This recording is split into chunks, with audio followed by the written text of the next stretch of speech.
Welcome back. Thank you for staying with us on KTN Prime. As the 12th Parliament continues to face the risk of being dissolved for failing to implement the two-thirds gender rule, nominated Member of Parliament David Songkok has prepared a bill seeking to resolve that matter. According to the bill, the constitutional requirement for two-thirds gender rule should only apply in appointive positions and not elected positions rather. However, the bill that was presented to the Speaker of the National Assembly, Justin Muturi, for approval has already started facing opposition from some quarters who still insist the clause can only be amended through a referendum. Chris Thairu has more in our weekly segment of the August House. Take a look.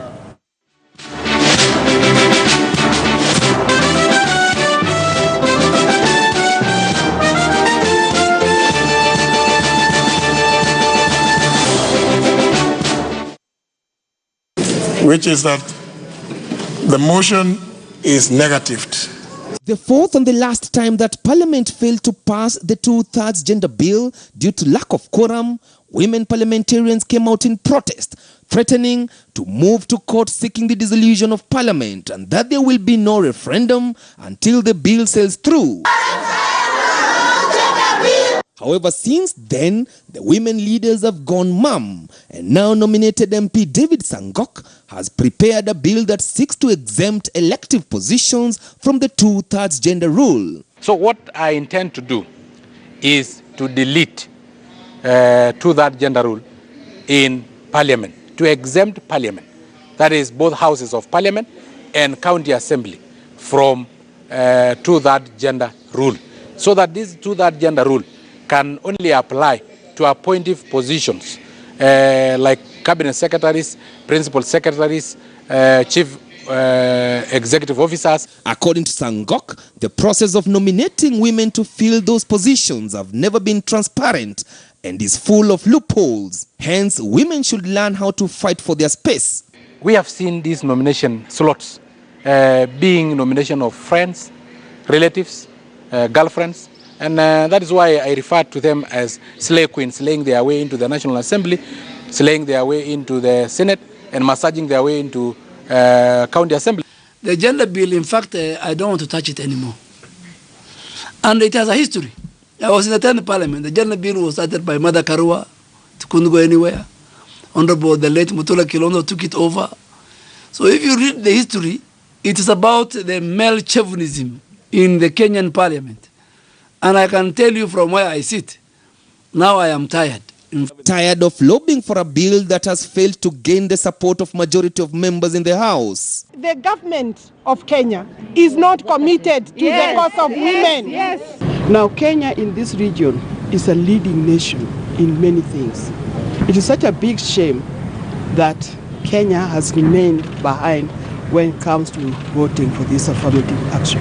Court rulings since 2012 have directed Parliament to pass legislation to enforce the gender rule or risk being dissolved. The Supreme Court ruled that there were no concrete provisions to realize gender balance. The court also gave a timeline to August 27, 2015 to have mechanisms that will actualize the two-thirds gender principle.